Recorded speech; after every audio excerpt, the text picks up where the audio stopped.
Hello everyone, welcome to my Grammar Medical Classes. मैं lab technician Payal Jaini आज फिर एक न्यू वीडियो के साथ do some support to subscribe my channel. चलिए आज का टॉपिक शुरू करते हैं। आज का टॉपिक शुरू करते हैं ब्लड हमारी लेबोरेटरी के ABCD होती है। हालांकि पेशेंट को क्या डिजीज है उसके रिगार्डिंग अलग अलग टेस्ट लिखे जाते हैं, तो उसके अकॉर्डिंग अलग अलग स्पेसिमेन होते हैं, जैसे कि यूरिन, स्टूल, स्पूटम। लेकिन जो ज़्यादा से ज़्यादा जो टेस्ट परफॉर्म किए जाते हैं वो ब्लड से ही किए जाते हैं। ब्लड एक फ्लूइड कनेक्टिव टिश्यू होता है जो कि हमारी ब्लड वेसल्स के अंदर फ्लो हुआ रहता है। तो इस तरीके से ये हमारी ब्लड वेसल्स है, उसमें इस तरीके से हमारा जो ब्लड है वो फ्लो होता रहता है। इसके अंदर काफ़ी सारी सेल्स प्रेजेंट होती है। सेल जो होती है हमारे ह्यूमन बॉडी की फंक्शनल एंड फंडामेंटल यूनिट होती है, हम सब जानते हैं। तो सेल से टिश्यू, टिश्यू से ऑर्गन, और ऑर्गन से सिस्टम, और सिस्टम से एक ह्यूमन बॉडी का निर्माण होता है, एक लिविंग ऑर्गेनिज्म का निर्माण होता है। हालांकि हम डिटेल से अच्छे से पढ़ेंगे। तो हम फर्स्ट पॉइंट देखते हैं, blood is a fluid connective tissue. जो ब्लड है एक फ्लूइड कनेक्टिव टिश्यू होता है जो कि हमारी पूरी बॉडी में फ्लो होता रहता है ब्लड वेसल्स के थ्रू। ये हमारे कनेक्टिव टिश्यू क्यों कहा जा रहा है इसे? क्योंकि हमारे जो ऑर्गन्स है, सेल्स है, उनको क्या करता है, ये कनेक्ट करके रखता है, इसलिए इसे फ्लूइड कनेक्टिव टिश्यू कहा जा रहा है। सेकेंड पॉइंट आता है, main function are transport oxygen, nutrient, vitamin, hormone and protection clotting factor. तो इसका जो मेन फंक्शन होता है वो क्या होता है, ये ट्रांसपोर्ट करता है हमारी जो ऑर्गन्स हैं उनको ऑक्सीजन ट्रांसमिट करना, न्यूट्रिशन, पोषक तत्व, विटामिन, हार्मोन्स, ये क्या करता है, ये इनका ट्रांसपोर्ट करने का कार्य करता है। एंड प्रोटेक्शन का सबसे जो मेन फंक्शन होता है वो होता है कि ये प्रोटेक्शन का काम करता है। एंड इसमें क्लॉटिंग फैक्टर प्रेजेंट होते हैं ब्लड के अंदर। 13 क्लॉटिंग फैक्टर पाए जाते हैं जो कि ब्लड को क्लॉट होने में हमारी मदद करते हैं। इनके अंदर सेल्स प्रेजेंट होती है, प्लेटलेट, जिसका वर्क होता है ब्लड को क्लॉट करने का। जैसे कि हमें चोट लग जाती है तो ब्लड का फ्लो होता है, तो कुछ टाइम बाद क्या होता है, वो ब्लड रुक जाता है। हम क्या देखते हैं कि ब्लड रुक जाता है, तो किसके कारण होता है, क्लॉटिंग फैक्टर के कारण। और इसके अंदर एक सेल्स पाई जाती है, प्लेटलेट, जिसके कारण ब्लड क्लॉट होता है। हम हालांकि आगे क्लास में अच्छे से डिस्कस करेंगे इस बारे में। It is circulate around the body through of the blood vessels. ये सर्कुलेट होता रहता है हमारा जो हार्ट है उसके अंदर, और पूरे बॉडी ब्लड वेसल्स में ये इस तरीके से सर्कुलेट होता रहता है, ट्रांसपोर्ट करता है ऑक्सीजन, विटामिन, हार्मोन, इनका ट्रांसपोर्ट करने का कार्य करता है, हमें प्रोटेक्शन प्रदान करता है, और ये फ्लूइड की तरह हमारी बॉडी में फ्लो होता है। पहले सबको पता हो गया है कि जो ब्लड का कलर होता है वो रेड कलर का होता है, लेकिन जो ब्लड का कलर आर्टरी में अलग कलर का फ्लो होता है और वेन में अलग तरीके का फ्लो होता है। तो आर्टरी में जो वेन का कलर होता है वो स्कारलेट रेड कलर का होता है, और जो वेन में ब्लड फ्लो होता है वो पर्पल रेड कलर का होता है। हम सभी जानते हैं कि आर्टरी में जो ऑक्सीडेटेड ब्लड फ्लो होता है और वेन में डीऑक्सीडेटेड ब्लड फ्लो होता है। अब हम बात करें एक्स्ट्रा सेलुलर फ्लूइड। हमें सबको पता है जो सेल होता है, सेल है वो ब्लड वेसल्स में फ्लो होती है। तो उसके अंदर एक होता है इंट्रासेलुलर जो कि ब्लड के अंदर, और एक्स्ट्रा सेलुलर जो कि ब्लड के सेल्स के बाहर। तो ये टोटल जो इसका फ्लूइड होता है वो 42 लीटर होता है। 28 लीटर वाला इंट्रासेलुलर फ्लूइड, और जो 40 वाला % लीटर जो होता है वो ECF जो कि ब्लड फॉर्म का 33% जो वाला पार्ट होता है वो ECF होता है, यानी एक्स्ट्रा सेलुलर फ्लूइड प्रेजेंट होता है। अब हम बात करें वॉल्यूम की, तो मेल के अंतर्गत 5.5 to 5 लीटर होता है, और फीमेल की अगर हम बात करें तो 4.5 लीटर होता है। ये हमारी बॉडी वेट का 8% वाला जो पार्ट होता है वो हमारा ब्लड की नॉर्मल वैल्यू होती है। अगर हम बात करें इसके पीएच की, तो पीएच इसका 7.35 से 7.45 होता है। स्पेसिफिक वेरिएबिलिटी की अगर हम बात करें तो टोटल ब्लड के अंदर 1.05 लीटर से 1.061 होती है। अगर हम टोटल ब्लड में तो 1.05 लीटर से 1.061 होती है, लेकिन अगर हम पूरे होल ब्लड में तो इतनी होती है। अब जब हम सेंट्रीफ्यूज करते हैं तो जो ब्लड वाला सेल्स वाला पार्ट होता है वो नीचे सेपरेट हो जाता है, तो उसकी स्पेसिफिक वेरिएबिलिटी कितनी होगी, 1.92 से 1.0101। अगर हम उसी तरह की प्लाज्मा की अगर हम बात करें जो ऊपर की तरफ चल जाता है उसे हम बोलते हैं 1.022 से 1.0 265। तो इसी तरीके से ये प्रॉपर्टीज ऑफ ब्लड है। चलो अब देखते हैं ब्लड के कंपोजिशन। तो ब्लड के कंपोजिशन को हम दो पार्ट में डिवाइड करते हैं। फर्स्ट पार्ट आता है लिक्विड पार्ट और सेकंड आता है सॉलिड पार्ट। लिक्विड पार्ट में ब्लड का 55% प्रेजेंट होता है और सॉलिड पार्ट में ब्लड का 45% ब्लड में प्रेजेंट होता है। तो लिक्विड पार्ट में प्लाज्मा होता है और सॉलिड पार्ट में फॉर्मेट एलिमेंट होते हैं। क्या होते हैं? फॉर्मेट एलिमेंट, जैसे आरबीसी, डब्ल्यूबीसी एंड प्लेटलेट। तो सबसे पहले हम लिक्विड वाला पार्ट देखते हैं।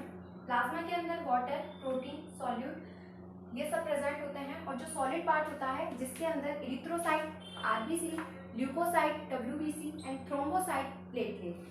ल्यूकोसाइट के दो पार्ट होते हैं, ग्रेनुलोसाइट एंड एग्रेनुलोसाइट। ग्रेनुलोसाइट जिसके साइटोप्लाज्म में ग्रेनुल्स प्रेजेंट होते हैं उन्हें हम ग्रेनुलोसाइट कहते हैं, और जिनके साइटोप्लाज्म में ग्रेनुल अब्सेंट होते हैं जिन्हें हम एग्रेनुलोसाइट कहते हैं। ग्रेनुलोसाइट के 3 टाइप्स होते हैं, न्यूट्रोफिल, इओसिनोफिल, बेसोफिल। और जो एग्रेनुलोसाइट है उसके 2 टाइप्स होते हैं, मोनोसाइट, लिम्फोसाइट। और जो लिम्फोसाइट है उसके 2 पार्ट होते हैं, large lymphocyte and small lymphocyte. हम आगे की क्लास में डिटेल से स्टडी करेंगे, लेकिन हम सबसे पहले देखते हैं लिक्विड पार्ट। चलो अब देखते हैं हम लिक्विड वाला पार्ट जिसके अंतर्गत प्लाज्मा। देखो ये हमारी टेस्ट ट्यूब होती है, ये हमारी एक टेस्ट ट्यूब होती है ईडीटे वाली, जिसके अंदर ये हॉल ब्लड प्रेजेंट होता है। हम सैंपल लेते हैं, हम ब्लड कलेक्शन करते हैं, ब्लड कलेक्शन के बाद ईडीटे वाल में ट्रांसफर करता है। तो ये हम जो ईडीटे वाल में हम कलेक्ट करते हैं इसे हम क्या कहते हैं? Hall blood. हॉल ब्लड के अंदर कंप्लीट ब्लड सेल्स प्रेजेंट होती है, प्लाज्मा, सारी चीजें। तो हम इस टेस्ट ट्यूब को क्या करते हैं? सेंट्रीफ्यूज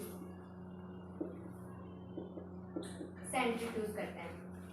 जब हम इस टेस्ट ट्यूब को सेंट्रीफ्यूज करते हैं तो इस हॉल ब्लड में से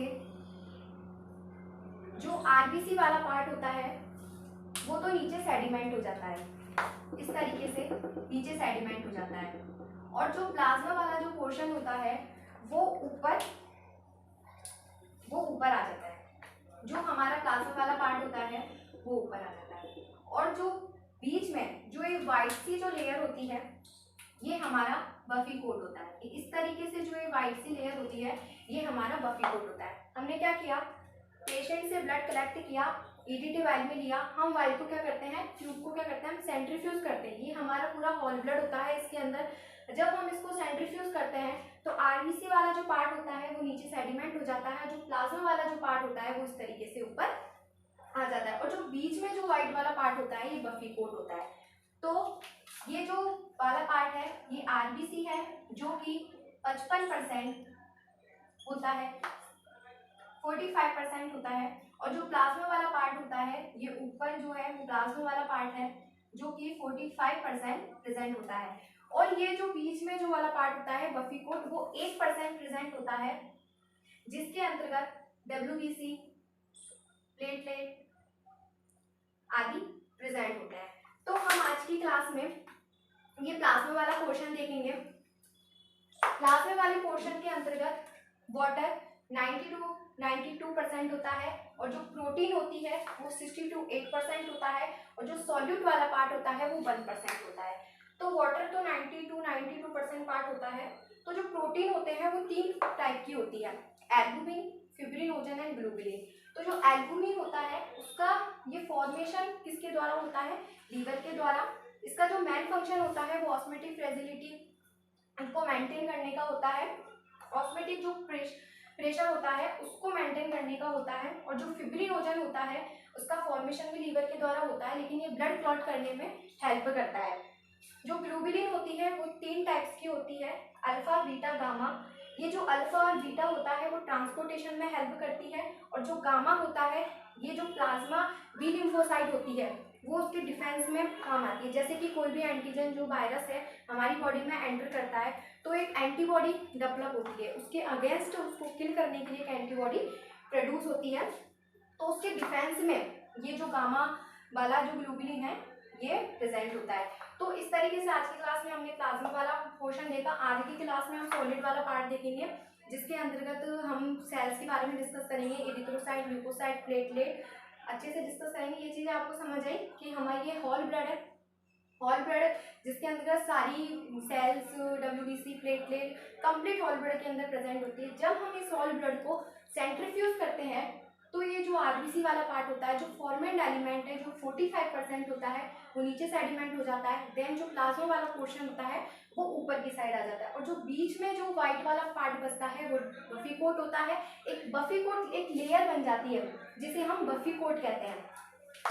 ये जो लेयर है वो बफी कोट है, जिसके अंतर्गत 1% वाले पार्ट में डब्ल्यूबीसी एंड प्लेटलेट प्रेजेंट होती है। इनके सारे वर्क जो आपको प्लाज्मा वाला पोर्शन है आपको समझ में आया कंप्लीट। हम आगे क्लास में हमें देखेंगे कि भाई सॉलिड वाला पार्ट हम कंप्लीट से डिस्कस करेंगे क्या है क्या नहीं है। तो आप देखते हैं फंक्शन ऑफ ब्लड। तो सबसे मेन फंक्शन जो होता है ट्रांसपोर्टेशन का होता है, respiration, transportation of oxygen and CO2। ये रेस्पिरेशन में भी हेल्प करता है, O2 एंड CO2 के एक्सचेंज में भी हेल्प करता है। सेकंड पॉइंट आता है nutrient substance like ammonia acid and lipid and vitamin. ये क्या करता है, जो न्यूट्रिएंट्स होते हैं हमारे, जो अमोनिया एसिड हुआ है ना, लिपिड हुआ, विटामिन हुआ, इनका क्या करता है ट्रांसपोर्टेशन का कार्य करता है, जिससे हमें एनर्जी प्रोवाइड होती है। एंड हार्मोन्स, मेटाबॉलिक जो base like urea, uric acid, इनका भी क्या करता है, ये ट्रांसपोर्टेशन का भी कार्य करता है। ये ब्लड जो होता है ना हमें एनर्जी भी एक तरीके से एनर्जी भी प्रोवाइड करवाता है। सेकंड पॉइंट आता है regulation, regulates acid base balance. ये क्या करता है, जो एसिड बेस बैलेंस होता है उसको बैलेंस करने का कार्य करता है। टेम्परेचर को मेंटेन करके रखता है, और जो मेंटेन वाटर कंटेंट होते हैं उनको भी रेगुलेट करने का कार्य करता है। थर्ड पॉइंट आता है प्रोटेक्शन, जो कि मेन फंक्शन होता है। WBC protect against disease bye phagocytosis. जो डब्ल्यूबीसी होती है ब्लड के अंदर प्रेजेंट एक सेल्स होती है, जैसे कि हमारी बॉडी में कोई इन्फेक्शन हो जाता है तो उसकी कंडीशन में क्या होता है, डब्ल्यूबीसी काउंट या तो इंक्रीज होगा या डिक्रीज होगा। तो डब्ल्यूबीसी क्या करता है, प्रोटेक्ट करता है फेगोसाइटोसिस। फेगोसाइटोसिस यानी कोई भी एंटीरियर या वायरस हमारी बॉडी में एंटर करता है तो उसके अगेंस्ट क्या, इसके अगेंस्ट क्या बनती है, एंटीबॉडी प्रोड्यूस होती है, तो उस चीज में भी ये हेल्प करता है। Reservoir for substance like water, electrolyte, ये सब्सटेंस लाइक को क्या कहते हैं, रिजर्वियर का। परफॉर्म्स हीमोस्टेसिस, हीमोस्टेसिस की क्लास हम आगे की क्लास में डिस्कस करेंगे कि हीमोस्टेसिस क्या है, इसकी क्या क्या प्रोसेस होती है, वैसोकॉन्ट्रिक्शन, प्लग, प्लेटलेट प्लग फॉर्मेशन, तो इन सब के साथ कैसे ब्लड क्लॉट होता है, तो उसके बारे में हम आगे डिटेल से डिस्कस करेंगे। लेकिन जो मेन पॉइंट्स है कि ब्लड के फंक्शन क्या होते हैं वो ये है, ट्रांसपोर्टेशन, रेगुलेशन एंड प्रोटेक्शन। आज की क्लास में हमने लिक्विड वाला पार्ट देखा, नेक्स्ट क्लास में हम सॉलिड वाला पार्ट देखेंगे। तो आज के साथ आज की क्लास का एंड होता है। आई होप आपको समझ में आएगा।